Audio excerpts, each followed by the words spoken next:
வந்திருக்கிறது யாரு? பாகுமணிடா. பாகுமணி எவடியா பையா? பாகுமணி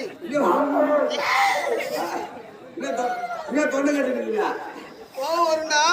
தாயே கோவமா என்ன வந்து வரும்? என்னடா கேக்குறேன்னு வந்திருக்கிறது வாழ்மணி தெரிஞ்சிட்டு இந்த மண்டபம் தொட்டு போறேன். சத்தியமா போவ அந்த தேவடியாளுக்கு பண்ணவனே போக முடியாதா? சரி பத்திரிக்கை பண்ணுறா. எப்ப என்ன குடிச்சா போவா?